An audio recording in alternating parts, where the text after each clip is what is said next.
Since we all inhabit the earth, all of us are considered Earthlings. There is no sexism, no racism, or speciesism in the term Earthling. It encompasses each and every one of us, warm or cold-blooded, mammal, vertebrate or invertebrate, bird, reptile, amphibian, fish, and human alike. Humans, therefore, being not the only species on the planet, share this world with millions of other living creatures as we all evolve here together. However, it is the human Earthling who tends to dominate the Earth, oftentimes treating other fellow Earthlings and living beings as mere objects. This is what is meant by speciesism. By analogy with racism and sexism, the term speciesism is a prejudice or attitude of bias in favor of the interest of members of one's own species and against those of members of other species. If a being suffers, there can be no moral justification for refusing to take that suffering into consideration. No matter what the nature of the being, the principle of equality requires that one's suffering can be counted equally with the like suffering of any other being.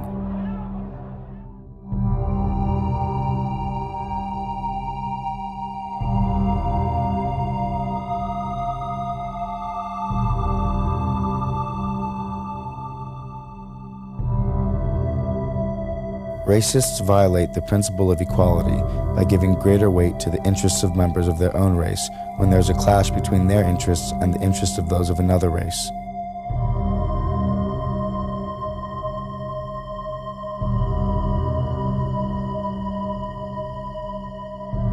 Sexists violate the principle of equality by favoring the interests of their own sex.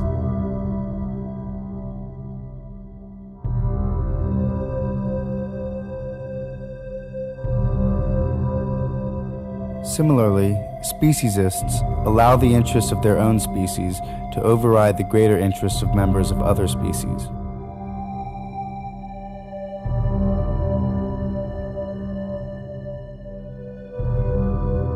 In each case, the pattern is identical.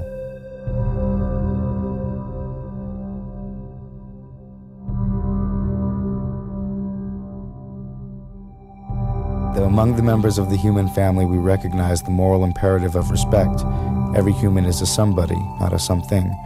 Morally disrespectful treatment occurs when those who stand at the power end of a power relationship treat the less powerful as if they were mere objects.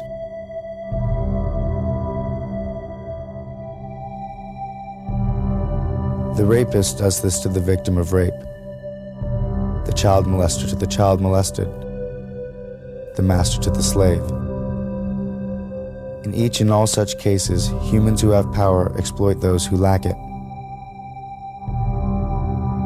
Might the same be true of how humans treat other animals or other Earthlings?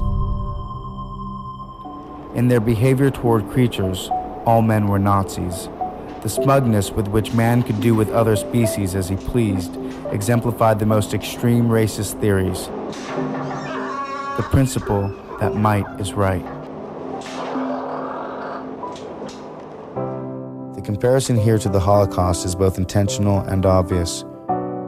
One group of living beings anguishes beneath the hands of another. Though some will argue the suffering of animals cannot possibly compare with that of former Jews or slaves, there is in fact a parallel. And for the prisoners and victims of this mass murder, their Holocaust is far from over.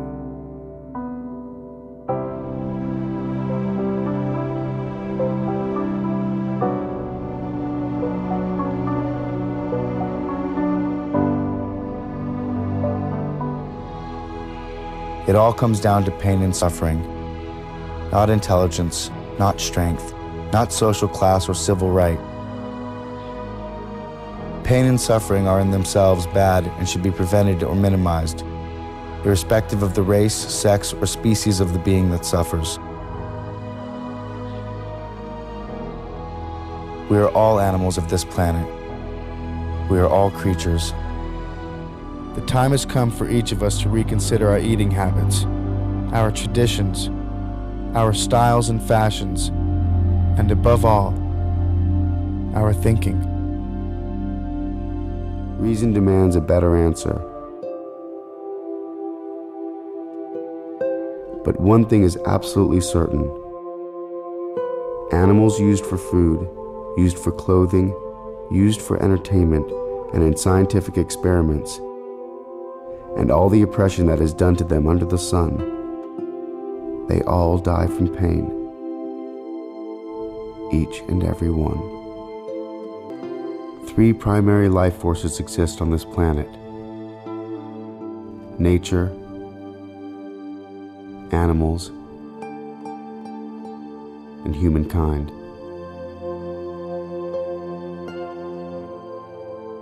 We are the Earthlings. Make the connection.